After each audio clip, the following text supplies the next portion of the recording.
Education success point welcomes you.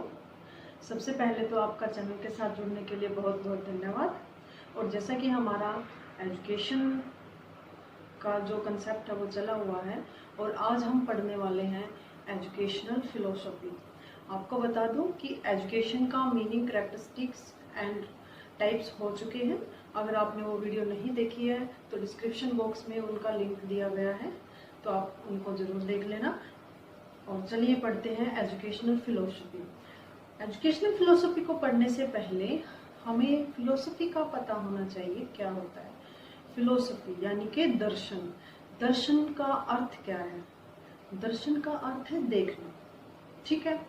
दर्शन एक ऐसा विषय है जो सभी दूसरे विषयों को पढ़ने में या समझने में बहुत ही हेल्प करता है। तो चलिए हम पढ़ते हैं एजुकेशनल फिलोसफी। शिक्षा दर्शन। शिक्षा दर्शन को समझने से पहले शिक्षा को अलग से समझना पड़ेगा और दर्शन को अलग से समझना पड़ेगा। बेसिकली ये दोनों एक दूसरे पर डिपेंड है, एक दूसरे से जुड़े हुए हैं, ठीक है। यानी कि शिक्षा को हम पढ़ चुके हैं, शिक्षा क्या है, एक लाइफ लॉन्ग प्रोसेस है। अब हम पढ़ने जा रहे हैं दर्शन, ठीक है। तो सबसे पहले फिलोसफी को समझते हैं। फिलोसफी है क्या? फिलोसफी है जो ग्रीक भाषा के दो शब्दों से मिलकर बना है, फिलोस प्लस सोफिया। फिलोस का क्या अर्थ होता है? Philos means love and sophia means wisdom, यानी कि प्रेम और बुद्धि कह लीजिए या फिर ज्ञान कह लीजिए या सत्य कह लीजिए, ठीक है। तो फिलोसफी का अर्थ क्या हुआ? बेसिकली अर्थ हुआ ज्ञान के प्रति प्रेम, यानी कि जो दर्शन के वास्तविक अर्थ की बात करें तो सत्य की खोज करना ही दर्शन है। यही इसका वास्तविक अर्थ है। सत्य के प्रति अंतर्दृष्टि या सत्य की आत्मानुभूति करना ही दर्शन कहलाता है। जैसा कि बर्ट्रैंड रसल है जो महान दार्शनिक हुए हैं, उन्होंने कहा है दर्शन का मुख्य उद्देश्य ज्ञान की प्राप्ति है, यानी कि ज्ञान की प्राप्ति करना ही दर्शन का मुख्य उद्देश्य है। और दर्शन के अगर हम लक्ष्य की बात करते हैं तो दर्शन का लक्ष्य है मोक्ष या मुक्ति प्राप्त करना, ठीक है। आगे हम करेंगे इसकी कैरेक्टरिस्टिक्स क्या रहेंगी। कैरेक्टरिस्टिक में सबसे पहले सत्य की खोज।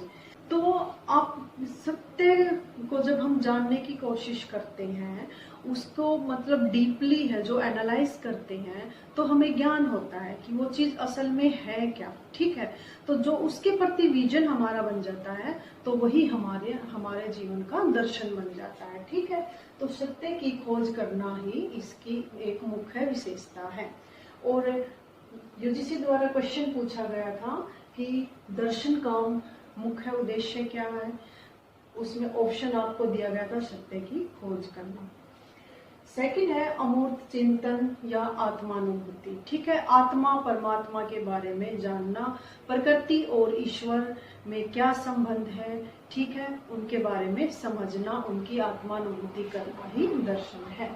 ज्ञान के प्रति अनुराग, जैसा कि अभी बताया था आपको कि ज्ञान के प्रति प्रेम या अनुराग ही दर्शन है।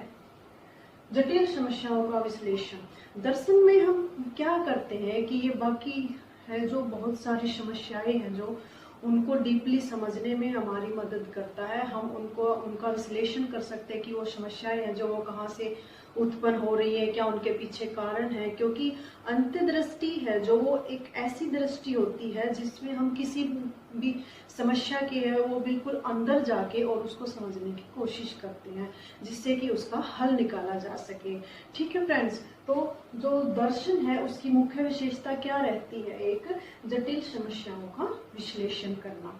नेक्स्ट है धर्म व कर्म में विश्वास। तो दर्शन है जो फिलोसफी वो धर्म और कर्म दोनों में विश्वास करता है। एंड 6 है जन्म मरण तथा पुनर्जन्म में विश्वास। और जो दर्शन है वो जन्म मरण और पुनर्जन्म में विश्वास करता है, यानी कि आत्मा, परमात्मा, ईश्वर है जो इनमें विश्वास करता है। इनके अमूर्त चिंतन में है जो उसकी आत्मानुभूति करने में विश्वास करता है, ठीक है।